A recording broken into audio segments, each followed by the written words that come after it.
Hello, my wonderful artists. We are going to add something very special to our amazing penguin painting today. We're going to add some chalk to make our penguin look extra cold and frozen, and we're going to make him look more 3D and realistic as well. We're using blue chalk today because blue is a cool color. It belongs in the cool color family because when artists use cool colors, sometimes it helps them think of cool things like ice and snow and also water and things that are just cold or cool. So we're going to be using that today because we know that most penguins live in cold climates. Now, we're going to create just a little stripe of blue chalk on the left side of our penguin's face. So under the hat on the left side of your penguin, you're going to create that blue stripe, okay? Remember, we're only using the left side. We're not gonna put chalk in the middle or on the nose, and we're not gonna put chalk on the right side. We don't need to put chalk on this black stripe that we made on our penguin's face, just the white part, okay? Let me show you. You're going to grab an itty bitty piece of chalk from your container and you're gonna hold it like a crayon or a pencil. And you're going to create a tiny little stripe of blue chalk by coloring in little tiny circles. I'm gonna start under the hat because I see a white spot on my penguin's face, and then I'm gonna keep going. You may bump into the eye like I did, but don't put any blue chalk on the eye. If you bump into the eye, you can stop and find the space under the eye where you have a little bit more white space. And I like to go to the bottom of my penguin's head and stop right about here, okay? I did not color over my whole penguin's face. I stayed on the left side and just made a little stripe by coloring in little bitty circles. Now, we're going to use a trick that's going to spread this chalk out a little bit and make it look 3D or like frozen, okay? So we're gonna take our finger, like we're making a number 1, okay? Just our pointer finger, not our other fingers, and definitely not our whole hand. Just your pointer finger. You might notice that the chalk is really dusty, but we're not gonna sweep it or dust it or try to shake it off. We're gonna use that dust to create another stripe that's a little thicker. So using your finger, you're gonna find the top of the chalk and you're just gonna rub and make little circles with your finger. The chalk is gonna spread a little bit, but don't worry, I'll tell you what to do with the dust later.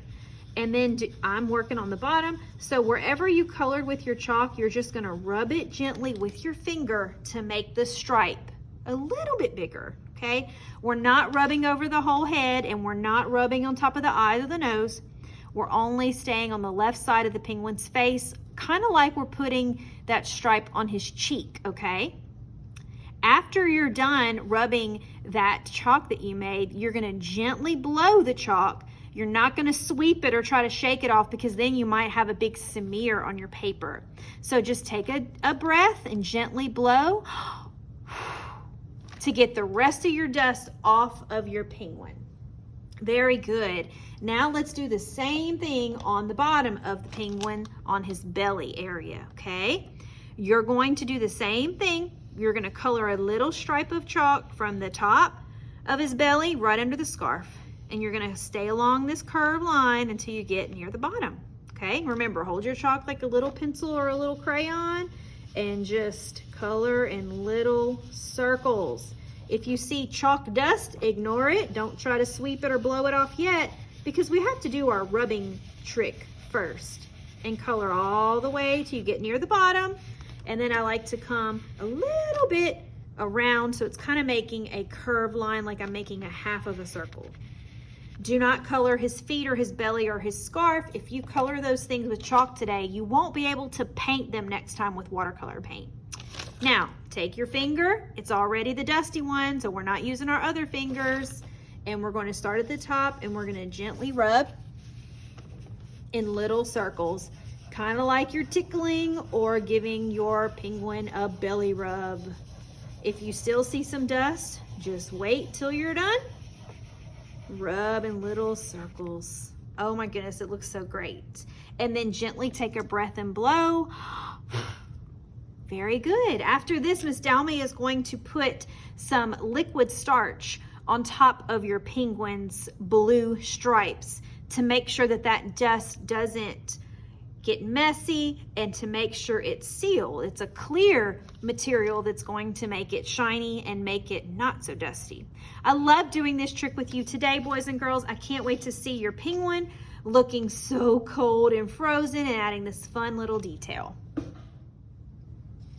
Hello friends, today let's paint our penguin using the cool colors, green, violet, and blue. We're going to start by talking about the rules of using a paintbrush so that everybody can paint successfully today. First of all, we hold our paintbrush right here like we hold a pencil, okay? We're not going to hold our paintbrush like this or like this, okay? We hold it like we hold a pencil grip.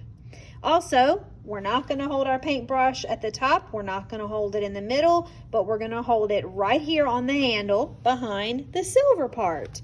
The silver part is called the danger zone. We don't put our hands in the danger zone because if we do that, our hand is in danger of getting paint or water on it. And we also keep paint out of this danger zone, which we'll talk about later. Also, we're going to try to keep our bristles, that's the little hairs on the end of the brush, nice and straight and pointed like a ballerina's tippy toes. That way our brush will be taken care of because we take care of our materials in art.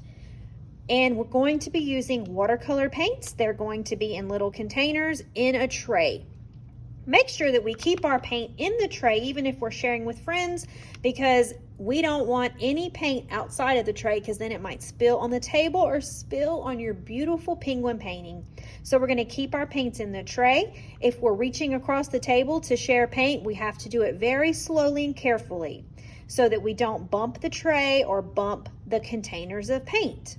We'll be using violet, green, and blue. Those are the cool colors, or colors that artists use to paint things that are cold or cool, or to use feelings of calmness in their artwork. We'll also be using orange, which is a warm color, for our penguin's feet if you'd like. You don't have to, and maybe for the beak.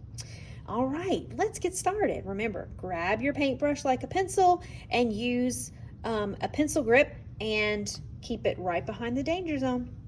I'm going to start with my hat. I'm not using orange because orange is a warm color, okay? Cool colors only on your penguin's hat and scarf, okay? Because our penguin is in a cold or cool climate, we're going to be using these cool colors. Now, I'm going to start with green, I think. You can start with any cool color you want, green, violet, or blue. I also like to keep my hand under my paintbrush when I'm moving it around my paper. I only dip the very end of my brush into the paint, just the tip of my ballerina's tippy toes. I didn't dip the whole thing, and I did not get paint on the silver part. That's what we want. When we paint nice and pointy like a ballerina's tippy toes. We're not going to mash our brush down like this. If I see anybody mashing their brush down like that, that is called the booty scootin' ballet, because when we do that, our brush looks like it's painting on its bottom or its booty instead of pointy toes. So we won't want to mash our brush down at all. Anyone that does that might be taking a painting break. Now, while I have green on my brush, so I'll have less work for myself, I think I'm going to decide where another place on my penguin I'm going to use green. I'm thinking I'm going to use it on the patterns of the hat or maybe the scarf. So I don't have to clean my brush in the water yet because I'm using green again. Just the tippy toes get dipped in the paint and I carry it across my paper with my hand underneath. If it drips, I would rather it get on my hand instead of my paper. And I'm painting in the squares. I'm going to do an A-B pattern, so I'm going to paint the first square green, leave the next one white, and paint the next square green. If you run out of paint, you'll know because your paper feels scratchy or your brush makes a scratchy line or a scratchy sound. If it does that, you get a little bit more paint because it's trying to tell you it's thirsty. Okay? Now, I think I'm going to switch my color so I can paint the bottom of the hat and maybe work on these patterns. So let's talk about cleaning our brush. I have green on my brush, so I can never dip it in the blue or the violet or the orange until I clean it. You're going to have a doggy dish, but we're using it for cleaning our brush. So we're gonna find the water side of the doggy dish, dip our paintbrush in there and find the bottom. And scrubby, scrubby, scrubby. That gets the paint off and it cleans the brush. Then I'm going to tap, tap on the edge of the doggy dish to get the extra water off. And then I'm going to make an X by dragging my brush on dirty old SpongeBob. I like to do it 2 times. That dries my brush. Now I'm ready for another color because my brush is nice and clean. I think I'm going to use blue. I'm dipping just the tippy toes of my brush in the paint, not the whole thing. And I'm going to paint this part of the hat. I don't want to leave it white. And I'm using my ballerina tippy toes trick so that my brush stays nice and pointed. That's how we take care of our brush, and it makes our painting look so beautiful and nice and neat. Wow, I love it. This is making me cold already because I'm using these cool colors. I'm gonna keep blue on my brush so I don't have to do extra cleaning. So I'll use the blue now and I'll decide where I'm gonna use it. I'm gonna use it on the bottom, on the top of my scarf now. I already did the hat. And I'm gonna leave a white space so I can do an AB pattern. When I run out of paint, I get a little bit more. Wow, it's looking so great. Now I'm gonna switch to violet. So I'm gonna clean my brush. Water first. Push it around in the water to clean it. Tap, tap, tap, and make X's on dirty old SpongeBob to dry my brush. Okay, violet's way over here. I'm gonna be very careful so I don't spill or bump into the paint container. And I think I'm gonna paint these squares violet so that I have green, violet, green, violet. I've created a pattern. Now, I still have violet on my brush and I'm gonna use it again down here. When you used all the colors, you're just going to use your favorite ones again if you still have more objects to paint.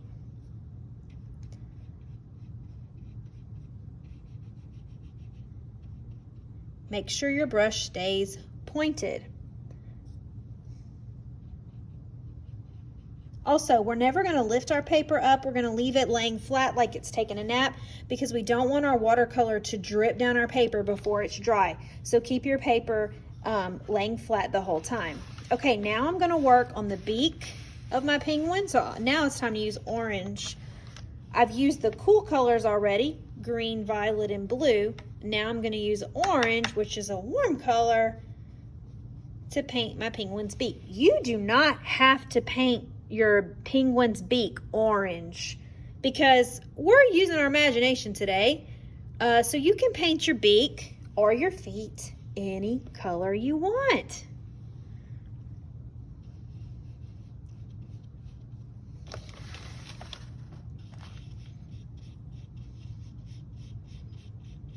Very good. Make sure that you stay inside the lines. You try your best because you don't want your paint colors to mix together. And this will help by using a little tiny bit of paint at a time, not a whole bunch. If you have a big puddle of paint, push it around until it fills up the whole shape. You see how my scarf patterns are nice and neat because I used a little bit of paint. I did not use a whole bunch, okay? All right, boys and girls, it's your turn. We're gonna paint the hat and the patterns on the hat. We're gonna paint the scarf in a pattern, and then we're gonna paint the beak and the feet. We're not gonna paint the belly or the inside of the face. We're gonna leave that white, and we're not gonna paint the sky or the empty space around our penguin either. We're gonna save that for another day. Today, we're only painting the objects that Miss Dalmy did on her video. I can't wait to see yours. Have fun.